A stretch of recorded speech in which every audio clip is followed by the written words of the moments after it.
اللہ اکبر اللہ اکبر۔ السلام علیکم ورحمۃ اللہ وبرکاتہ۔ الحمد للہ رب العالمین والعاقبۃ للمتقین والصلاة والسلام علی سید الانبیاء والمرسلین محمد خاتم النبیین وعلی آلہ وصحبہ اجمعین، اما بعد۔ اعوذ باللہ السمیع العلیم من الشیطان الرجیم، بسم اللہ الرحمن الرحیم۔ یا ایہا الذین آمنوا اذا قمتم الى الصلاة فاغسلوا وجوہکم وایدیکم الى المرافق وامسحوا برؤوسکم وارجلکم الى الکعبین۔ محترم معزز سامعین، آج ہم انشاءاللہ وضو کے شرائط اور نواقض وضو اور ساتھ میں وضو کے کتنے فرائض ہیں، ان تینوں چیزوں کو مختصر طور پر سمجھیں گے انشاءاللہ۔ اللہ تعالیٰ سے دعا ہے اللہ تعالیٰ مجھے حق بیان کرنے اور ہم سب کو اس پر عمل کرنے کی توفیق عطا فرمائے، آمین۔ وضو کے کل 10 شرائط ہیں۔ اگر انسان صحیح سے وضو کرے، کامل وضو، تو اس کے لیے اہل علم نے 10 شرطیں رکھی ہیں۔ سب سے پہلی شرط، اس سے پہلے ہم لوگوں نے نماز کی قبولیت کی شرطیں پڑھی تھیں، ان میں سے کتنے شروط بتائے گئے تھے؟ نماز کے 9 شروط بتائے گئے تھے، جزاک اللہ۔ اور وضو کے 10 شروط ہیں۔ تو نماز میں جو پہلے 4 شروط بتائے گئے تھے، اسلام، عقل اور سن تمیز، یعنی انسان اتنی عمر کو پہنچ جائے کہ وہ ہر چیز کے درمیان، صحیح اور غلط کے درمیان فرق سمجھنے لگے، یہ سے سن تمیز کہا جاتا ہے۔ اسی طریقے سے نیت، یہ 4 چیزیں بالکل وہی ہے جو ہم نے نماز کی قبولیت کے شرطیں میں سے پڑھی تھی۔ تو یہ 4 چیزیں بالکل وہی ہے، اسلام، عقل، سن تمیز اور نیت، یہ 4 چیزیں ہو گئیں۔ 5ویں چیز ہے طہارت و وضو مکمل ہو جانے تک ہم نیت کو برقرار رکھیں۔ جب ہم وضو کرنا شروع کریں اس وقت سے لے کر کے جب تک ہمارا وضو مکمل نہ ہو جائے تب تک ہم اپنی نیت کو برقرار رکھیں۔ ایسا نہ ہو کہ ہم بیچ میں نیت کو توڑ دیں، ایسا نہیں ہونا چاہیے۔ اگر ایسا ہوگا تو پھر ہمارا وضو صحیح نہیں ہوگا، یہ 5ویں شرط ہے۔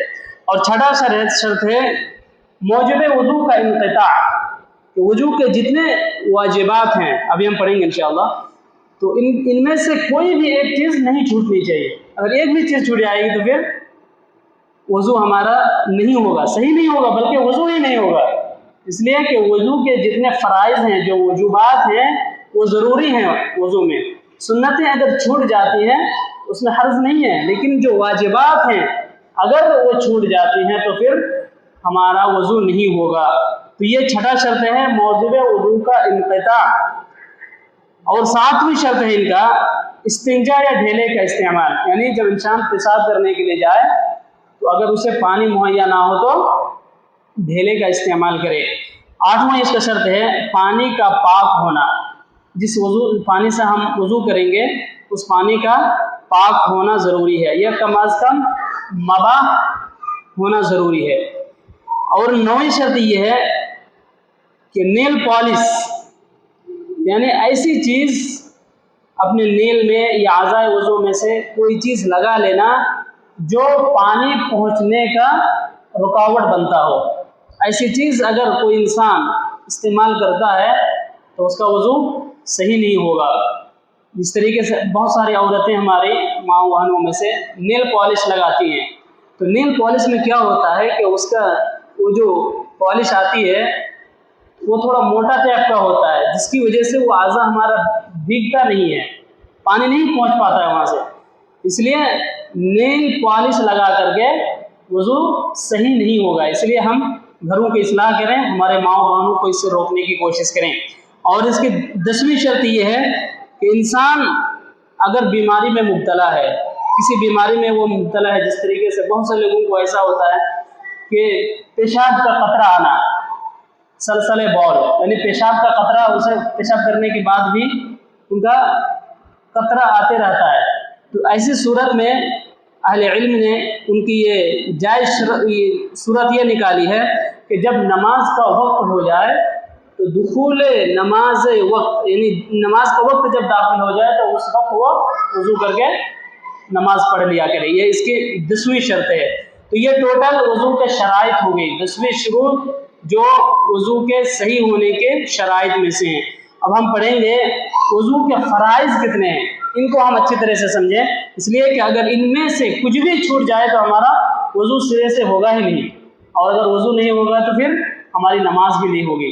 تو وضو کے 6 فرائض ہیں, وضو کے 6 فرائض ہیں. سب سے پہلے منہ دھونا, اور منہ دھونے میں کلی کرنا, ناک میں پانی چڑھانا, یہ سارے کی چیزیں منہ دھونے میں شامل ہیں. یہ سب سے پہلی چیز ہے. اور دوسری چیز ہے دونوں ہاتھوں کو کہنوں تک دھونا. جیسے ہمارا ہاتھ ہے تو یہ کہنوں سمیت دھونا. یہ وجوبات میں سے ہے, وضو کے جو فرائض ہیں, جو واجبات ہیں. دوسرا شرط یہ ہے کہ انسان اپنے پورے ہاتھ کو کہنوں تک دھوئے, دونوں ہاتھ کو. اور اس کے تیسرا شرط اس کی یہ ہے کہ انسان پورے سر کا مسح کرے. اب سر کا مسح کس طرح سے کریں گے؟ ہم پیشانی سے لے کر کے پیچھے کا جو گدی تک, یہاں تک جو آتا ہے, جہاں تک بال ہم کو لگ رہا ہے کہ سر میں ہمارا بال ہے, تو ایسے ہاتھ کو لے جا کر کے پورا پیچھے تک لے جائیں گے, اور پھر دونوں کو پھر ایسے ہاتھ سامنے لا کر کے چھوڑیں گے. اور سر کا مسح میں ہمارا کان کا مسح بھی شامل ہے, اس کو الگ سے نہیں ذکر کیا گیا ہے, بلکہ سر کے مسح میں کان کا مسح بھی داخل ہے. اسی طریقے سے اس کے جو چوتھا واجبات میں سے یہ ہے کہ انسان اپنے پاؤں کے دونوں ٹخنوں کو اچھی طریقے سے دھوئے.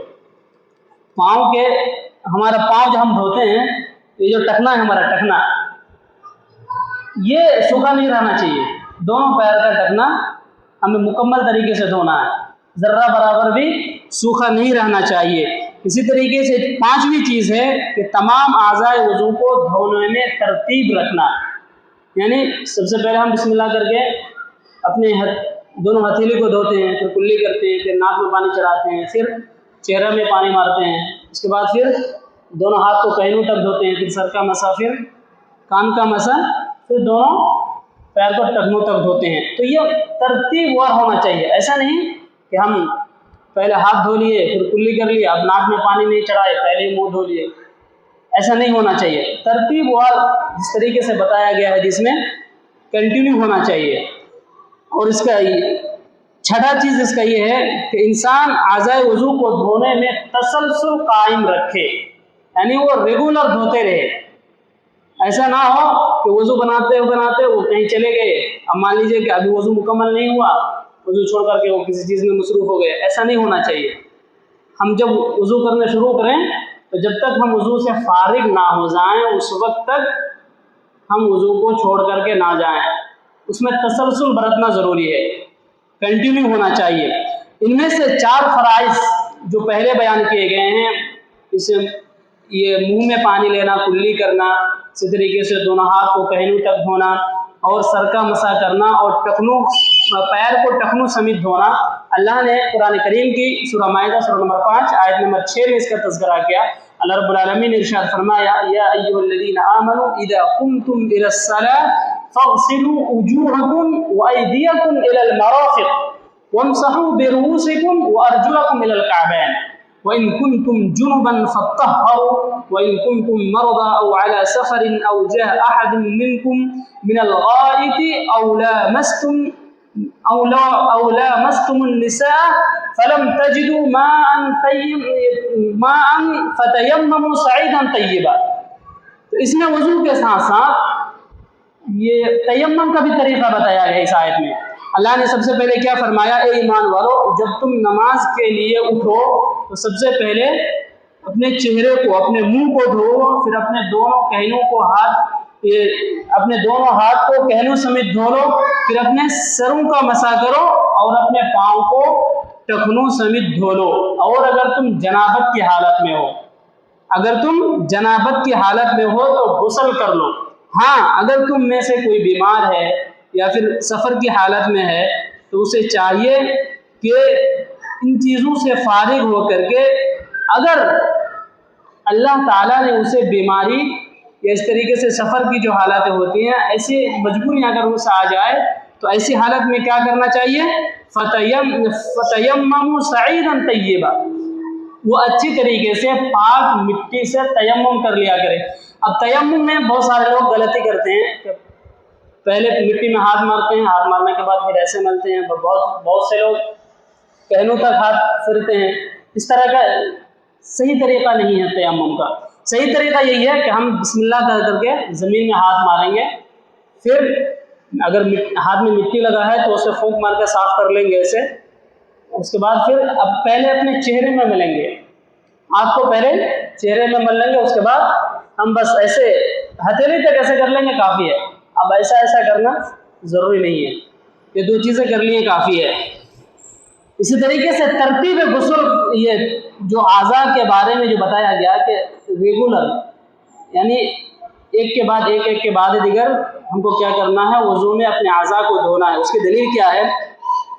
صحیح مسلم میں ایک روایت ہے، پیارے نبی صلی اللہ علیہ وسلم نے فرمایا ابدؤوا بما بدأ اللہ بہ، کہ تم وہیں سے شروع کرو جہاں سے اللہ رب العالمین نے شروع کیا تھا۔ اسی طریقے سے پیارے نبی صلی اللہ علیہ وسلم کے زمانے میں ایک واقعہ ایسا بھی پیش آیا کہ ایک آدمی اللہ کے نبی صلی اللہ علیہ وسلم کے سامنے وضو بنا رہا تھا، اور وضو بنا کر کے آگے نماز پڑھنے لگا، لیکن آپ صلی اللہ علیہ وسلم نے جب اسے دیکھا غور سے تو پتہ چلا کہ اس کے ٹخنے یعنی پیر جو وہ دھو رہا تھا تو اس میں سے ذرہ برابر سوکھا رہ گیا تھا، پانی نہیں پہنچا تھا وہاں پہ۔ حدیث کے الفاظ اس طرح سے ہیں، جاء رجل وقد توضع وبقي على ظهر قدميه مثل ظفر ابهامه فقال له النبي صلى الله عليه وسلم ارجع فاتم وضوءك ففعل۔ یہ دارقطنی کی روایت ہے، آپ صلی اللہ علیہ وسلم کے سامنے ایک آدمی آیا، وہ وضو کر چکا تھا مگر اس کے پاؤں کے انگوٹھے کے ناخن کے برابر جگہ خشک رہ گیا تھا، تو آپ صلی اللہ علیہ وسلم نے اسے بلا کر کے کہا کہ ارجع، کہ تم واپس جاؤ اور پھر اچھی طریقے سے وضو کرو۔ وہ آدمی پھر واپس گیا اور جا کر کے وضو کرنے لگا۔ تو اس حدیث سے بھی علماء کرام نے تسلسل وضو کا پوائنٹ نکالا ہے کہ کیا، کہ جس طریقے سے وہ آدمی صرف ذرہ برابر سوکھا رہنے کی وجہ سے اس کا پورا وضو کو باطل قرار دیا گیا۔ اگر یہ بھی تو ہو سکتا تھا کہ جہاں پانی نہیں پہنچا تھا صلی اللہ علیہ وسلم بول دیتے کہ ہاں تم اس جگہ کو جا کر کے دھو لو یا اس کو بھگا دو، لیکن کیا کہا گیا کہ تم جاؤ اور پھر سے وضو کرو۔ اس سے پتہ چلتا ہے کہ وضو کے درمیان اگر کوئی چیز چھوٹ جائے یا ذرہ برابر جگہ خشک رہ جائے تو ہمیں جا کر کے وہ چیز نہیں دھونا ہے، بلکہ ہمیں پھر سے وضو کو دہرانا ہے۔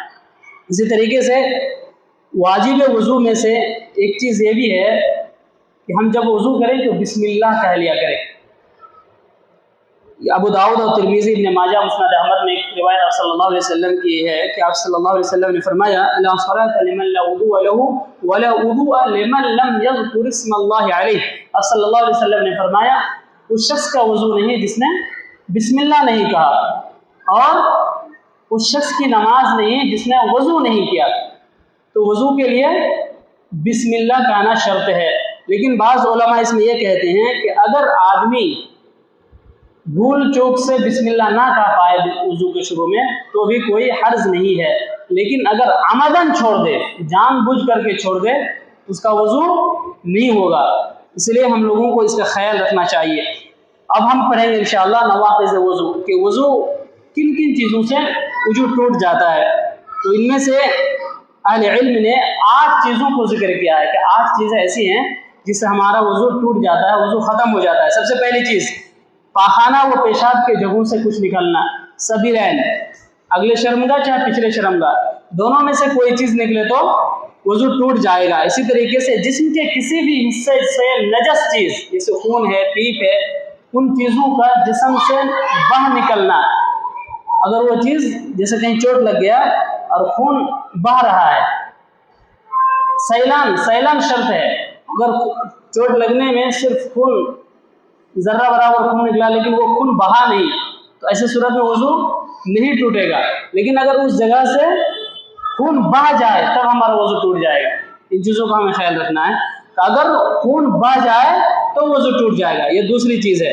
اور اگر نہ بہے تو پھر وضو نہیں ٹوٹے گا۔ اسی طریقے سے تیسری چیز ہے زوال عقل، یعنی عقل کا انسان کا عقل ختم ہو جائے، جس طریقے سے کبھی کبھی آدمی بے ہوش ہو جاتا ہے، غشی طاری ہو جاتی ہے، یا انسان جب اسے گہری نیند آتی ہے تو اس وقت بھی وہ ہوش میں نہیں ہوتا ہے، تو ایسی صورت میں بھی جب گہری نیند آ جائے تو وضو ٹوٹ جاتا ہے۔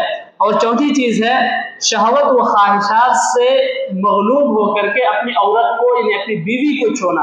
اگر انسان ایسے ہی چھو لے وضو کے بعد، اگر بیوی کو ایسے ہی بوسہ دے دے، ایسے ہی چھو لے تو وضو نہیں ٹوٹتا، لیکن اگر شہوت کے نظر سے اگر وہ چھوئے یا اگر شہوت غالب آ جائے ان کے اوپر تو پھر وضو ٹوٹ جائے گا۔ اس لیے کہ آپ صلی اللہ علیہ وسلم کی کئی حدیث ہے جس میں آپ صلی اللہ علیہ وسلم وضو کے بعد اپنی بیوی کو بوسہ دیا کرتے تھے۔ تو اگر ہم عام ایسی حالت میں بوسہ دیتے ہیں تو وضو نہیں ٹوٹے گا، لیکن اگر شہوت کی نظر سے یا شہوت غالب آ کر کے اگر ہم بیوی کو چھوتے ہیں تو اس سے ہمارا وضو ٹوٹ جائے گا۔ پانچویں چیز ہے کہ اگلی یا پچھلے شرمگاہ کو ہاتھ لگانا، وضو کرنے کے بعد ہم شرمگاہ میں ہاتھ نہ لگائیں۔ چھٹی چیز اونٹ کا گوشت کھانا، اونٹ کا گوشت کھانے سے بھی وضو ٹوٹ جاتا ہے۔ میت کو غسل دینا، یہ ساتویں چیز ہے، میت کو غسل دینا۔ اگر انسان وضو کرنے کے بعد میت کو غسل دیتا ہے تو اس کا بھی وضو ٹوٹ جاتا ہے۔ اور آٹھویں چیز اور آخری چیز ہے اسلام سے مرتد ہو جانا۔ جب انسان کافر ہو جاتا ہے تو پھر ان کا وضو باقی نہیں رہتا۔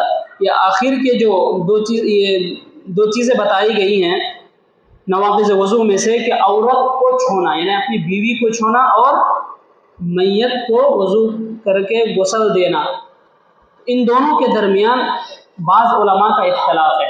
اس طریقے سے علامہ ابن باز رحمۃ اللہ علیہ نے اپنی کتاب الدروس المہمہ، اس کے اندر انہوں نے بیان لکھا ہے کہ دلائل کے قوت کے پیش نظر، یعنی جو اکثر دلائل ہیں وہ یہی کہتے ہیں کہ عورت کو چھونے سے یا میت کو غسل دینے سے وضو نہیں ٹوٹتا۔ باقی اور جو 6 چیزیں ہیں ان چیزوں کے درمیان تمام علماء کا اتفاق ہے کہ اگر یہ چیزیں ان میں سے کوئی بھی چیز انسان سے سرزد ہو جائے تو وضو ٹوٹ جائے گا۔ اللہ تعالیٰ سے دعا ہے اللہ رب العالمین ہم تمام لوگوں کو ان باتوں پر عمل کرنے کی توفیق عطا فرمائیں۔ اللہ رب العالمین ہماری عبادتوں کو قبول فرمائے اور ہمارے گناہوں کو معاف فرمائے، آمین۔ وآخر دعوانا الحمد للہ رب العالمین۔ السلام علیکم ورحمۃ اللہ وبرکاتہ۔